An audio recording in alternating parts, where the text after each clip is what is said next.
அல்லாவின் கருணையினாலும் இயேசுவின் கருணையினாலும் சிவசக்தியின் கருணையினாலும் பேசத் தொடங்குகின்றேன். சித்தர் சீக்ரெட் நேயர்கள் அனைவர்களுக்கும் உலகத் தமிழர்களுக்கும் ஆத்ம யோகி அமர்நாத்தின் அன்பான வணக்கங்கள்.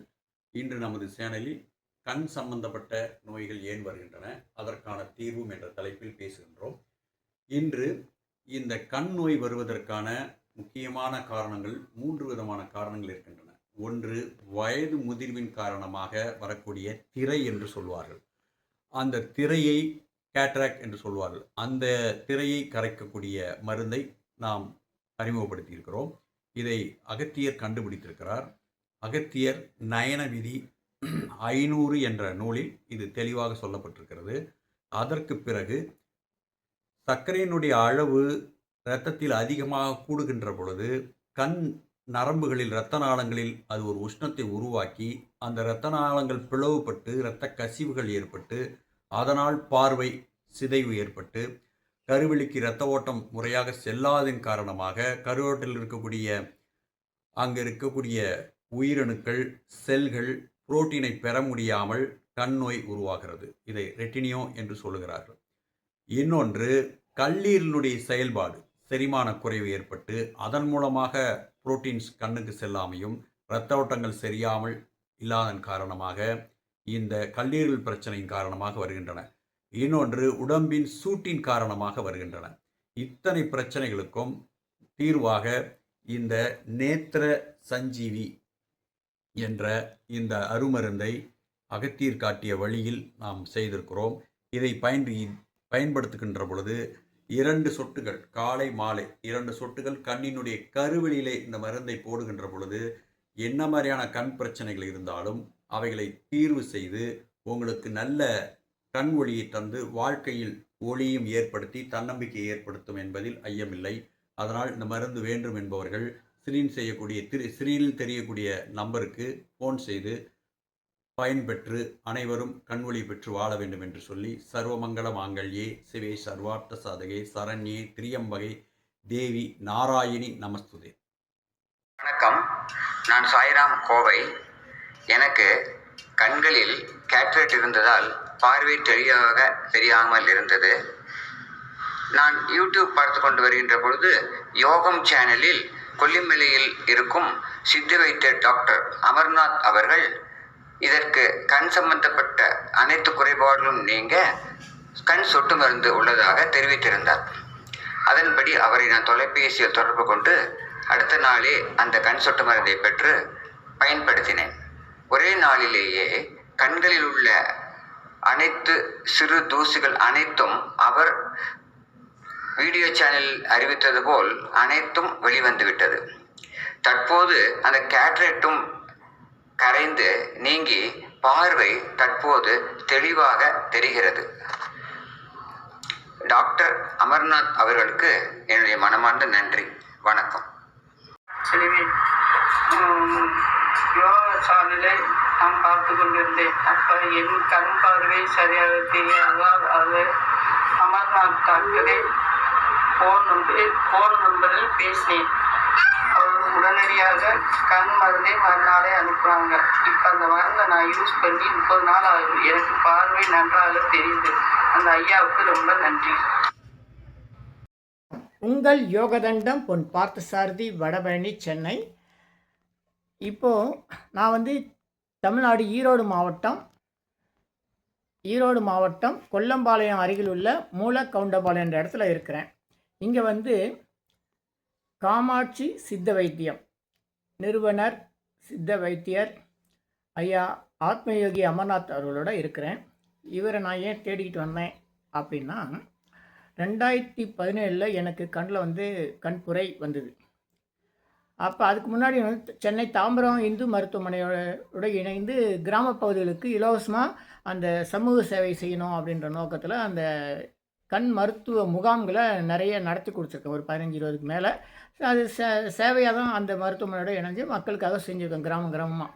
அப்போ நான் நினச்சது நமக்கெல்லாம் வராது கண்புரை அப்படின்னு இருக்கும்போது 2017 கிட்ட அந்த கண்புரை லேசாக வந்தது. அப்போ கூட நான் உடம்புல சூடு ஏறிச்சு, அதெல்லாம் இப்படி இருக்குது அப்படின்னு நினச்சிட்டு இருந்தேன். அப்புறம் ஒரு சந்தேகத்தில் எழும்பூர் அரசு கண் மருத்துவமனையில் சோதனை செய்யும் போது அவங்க கண் புரை இருக்குது, ஆப்ரேஷன் பண்ணணுன்னாங்க. எனக்கு அதில் அறுவை சிகிச்சையில் ஈடுபாடு விருப்பம் இல்லாதனால நான் நிறைய சொட்டு மருந்துகள் கடையில் விற்கிறது அங்கங்கன்னெல்லாம் பார்த்து வாங்கிட்டு இருந்தேன். எதுவுமே எனக்கு சரிப்படலை. அந்த சூழ்நிலையில் கோயம்புத்தூரில் சித்த மருத்துவர் ஐயா கனகலிங்கன்னு ஒருத்தர் இருக்கார். அவர் எனக்கு தெரியாது. ஆனால் கோயம்புத்தூரில் சாய் வெங்கடேஷ்னு ஒரு அன்பர் வந்து என்கிட்ட தியானம் கற்றுக்க வந்தார். அவர் வந்து அந்த சித்த மருத்துவத்தை சொல்லி ஒரு மருந்து வாங்கி கொடுத்தாரு. அது வந்து வெண்ணெயில் செய்யக்கூடிய மயிலிறகு மருந்துன்னு சொல்லுவாங்க. அந்த மருந்தை 10 நாள் தான் கண்ணில் போடணும். அது போட்டாக்கா அந்த கண் புரை சரியாக போகும்னு சொன்னதுனால நான் நம்பிக்கை இல்லாமல் வாங்கி போட்டேன். உண்மையிலே 10 நாளில் கண் புரை எனக்கு சரியாக போயிடுச்சு. அதுக்கு பிறகு அதே எக்மூர் அரசு கண் மருத்துவத்தில் போய் சோதனை செய்யும் போது உங்களுக்கு கண் புரையெல்லாம் ஒன்றும் இல்லை, நீங்கள் வந்து கண்ணாடி போடுங்கன்னு எழுதி கொடுத்தாங்க. இரண்டுக்கும் உரிய அந்த மருத்துவ சீட்டில் நான் இன்னமும் வச்சுருக்கிறேன். இதுக்கு பிறகு எனக்கு கண் நல்லா தெரிஞ்சுக்கிட்டதுனால நான் அதை பற்றி பொருட்படுத்தலை. இப்போ கொஞ்ச நாள் ஆகும்போது கிட்டத்தட்ட 9 ஆண்டுகளுக்கு பிறகு லேசாக கண் புரையாக இருக்குது. நான் போய் இப்போது கொஞ்சம் பரிசோதனை செய்யும்போது கண் புரை இருக்குன்னாங்க. இதுக்கிடையில் நம்ம நண்பர் எனக்கு கோயம்புத்தூர்லேருந்து இந்த மருந்தை வாங்கி கொடுத்தார் இல்லையா, சாய் வெங்கடேஷ்னு, அவர் வந்து வேறு ஒரு யோகம்ன்ற ஒரு யூடியூப் சேனலை பார்த்து இங்கே நம்ம ஐயா ஆத்மயோகி அமர்நாத் அவர்களை தொடர்பு கொண்டு அவருடைய கண் மருந்தை வாங்கி அவர் மீண்டும் அவருக்காக போட்டிருக்கார். அப்போ அவருடைய கண்ணுலேருந்து நிறைய மண் அழுக்குங்கள்லாம் வந்திருக்கு. இதில் நல்லா கவனிக்கணும். நிறைய இடங்களில் வந்து கண்ணில் மண் எடுக்கிறேன்னு சொல்லி நிறைய பண்ணுறாங்க. அது சரியாக தப்பான்னு எல்லாம் தெரியாது. அந்த மாதிரி செய்கிறவங்க வந்து ஏமாத்துக்காரங்க கிடையாது. வயசானவங்க செய்கிறாங்க, கண்ணில் எது என்ன போடுறாங்க, அப்படி இப்படி பண்ணுறாங்க. நிறைய கண்ணில் மண்ணெலாம் வந்திருக்கு. ஆனால் அதுக்கு கண் புரைக்கும் சம்மந்தம் கிடையாது. இப்போ என்னுடைய நண்பர் சாய் வெங்கடேஸ்வரர் கிட்டத்தட்ட 50 வயசு ஆயிடுச்சு. அவர் வந்து இந்த ஐயாவுடைய ஆத்மயோகி அமர்நாத் அவர்களுடைய மருந்தை கண்ணில் விட்டவுடனே 2 சொட்டு தான் 2 நாள் விட்டுருக்காரு. கிட்டத்தட்ட 20 நாளுக்கு அப்புறம் அவருக்கு கண்ணில் சதை வளர்ந்து அந்த கண்ணே தெரியாமல் தடுமாறிக்கிட்டு இருக்கும்போது இப்போ நல்லா நடக்க ஆரம்பிச்சு நல்லா தெரியுதுன்னு சொல்லி எனக்கு சாட்சின்னு சொல்லி என்னை வந்து அந்த மருந்தை வாங்கி நீங்களும் போட்டு பாருங்கள் அப்படின்னாரு. அதனால் வந்து நான் இப்போ ஐயாவை தேடிட்டு வந்து இது உண்மையாக எந்த அளவுக்கு சரியாக இருக்குது அப்படின்னு நம்ம ஐயாவை பார்க்கணுன்ற ஒரு ஆர்வத்தில் வந்து நேரில் வந்து ஐயாவை சந்தித்தேன். அப்படி சந்தித்ததுனால நிறைய விஷயங்களை வந்து உங்களோட பகிர்ந்து கொள்ள முடியுது.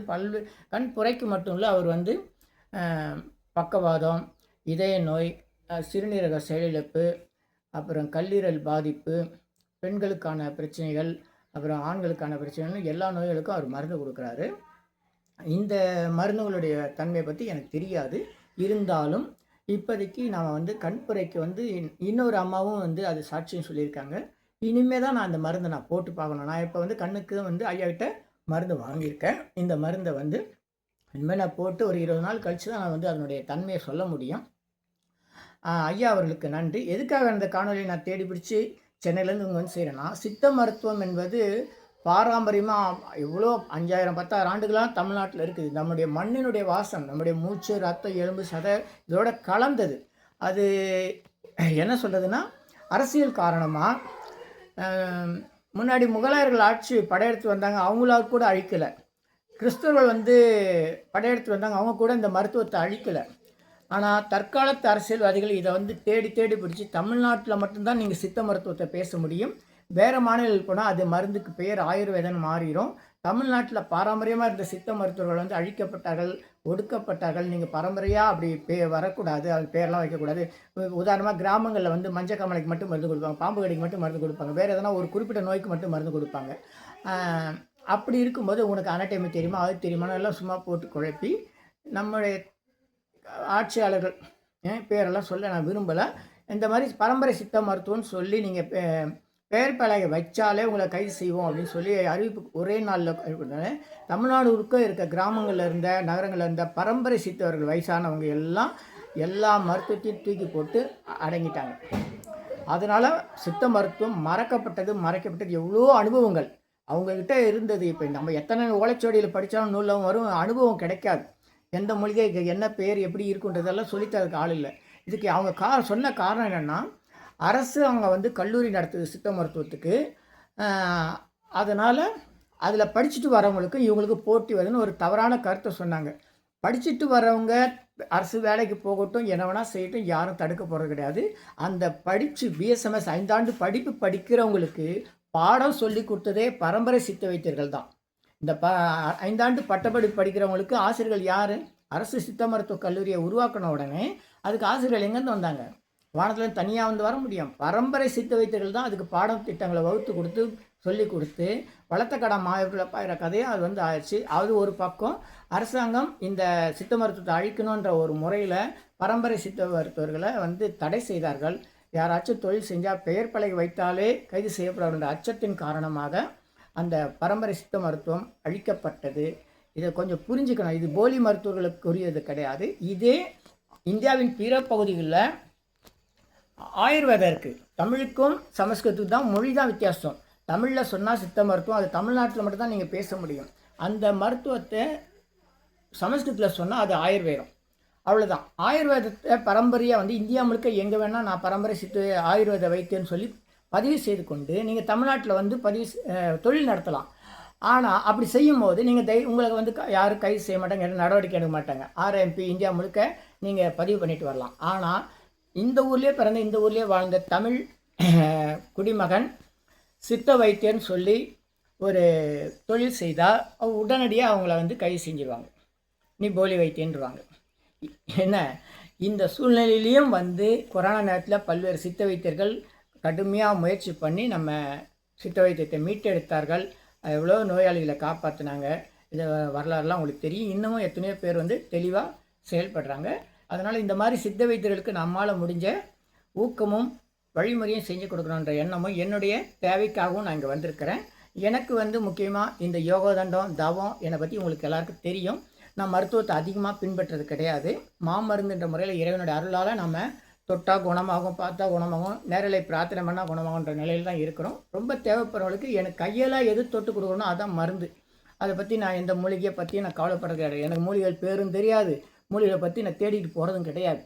எனக்கு தேவைன்னா அது வந்துடும். யாருக்குன்னா ஒரு நோயாளிக்கு கொடுக்கணும், அது எப்படியோ ஒன்று வரும். இல்லை நான் எதை தொட்டு கொடுக்கணும் அந்த இதை வந்து நான் வந்து சித்தரோட அருளால் செய்கிறதானே தவிர நான் மூலிகையை தேடி. ஆனால் மூலிகைன்றது ஒரு கலை. காடு மேடு கண்ணுக்கு முன்னாடி பார்க்குற நம்ம தினம் சாப்பிட்ற கருவேப்பிலேருந்து கொத்தமல்லிலேருந்து எல்லாமே மூலிகை தான். அதை வந்து முறையாக பயன்படுத்தணும். அதை வந்து அரசாங்கம் இப்போது கொஞ்சம் எச்சரிக்கையாக வந்து அது நிறைய ஆதரவு கொடுக்குறாங்க. அங்கங்கே வந்து கொரோனாவுக்கு கூட வந்து நீங்கள் சித்த மருத்துவ பயன்படுத்தலாம் அப்படின்னு நிறைய வழிமுறைகளை வச்சுக்காங்க. இருந்தாலும் தொழில் செய்து முறைப்படி செய்கிறதுக்கு போலி வைத்தியன்னு தெரிஞ்சு யாராக இருந்தாலும், போலி வைத்தியன் யாருன்னா 8வது 9வது படிச்சுட்டு நான் எம்பிபிஎஸ்ன்னு சொல்லி ஏமாத்துறான் பாருங்கள், அவன் தான் போலி வைத்தியன். சித்த வைத்தியத்தை போலி வைத்தியர் வந்தது அவங்க வந்து சித்த வைத்தியம் சொல்லி கொடுத்து அல்லது நோய் கொடுத்து மருந்து கொடுத்து எந்த நோயாலையும் இறந்ததாக ஒரு வரலாறும் கிடையாது. போலி வைத்தியர்களை வந்து 8வது 9வது ஏதோ ஒரு படிச்சுட்டு ஊசி போட தெரிஞ்சு இங்கிலீஷ் மருந்து தெரிஞ்சுன்னு நான் டாக்டர்னு போட்டுட்டு பண்ணுறவங்க எவ்வளோ பேர் இன்னமும் இருக்கிறாங்க. அவங்க பக்கம்லாம் யாரும் போகிறது கிடையாது. அவங்கள வந்து சரியான நடவடிக்கை எடுக்கிறது. அந்த மாதிரி ஆட்களை தாராளமாக நடவடிக்கை எடுங்க.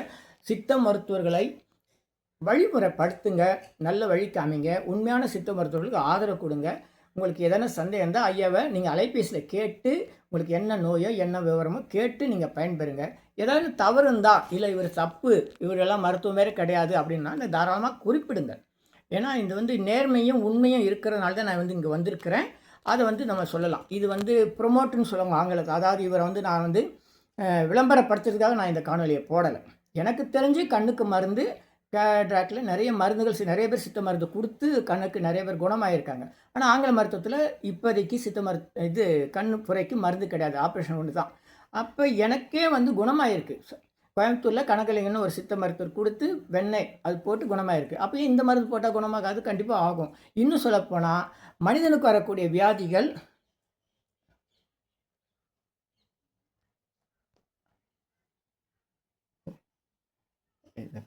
ஓகே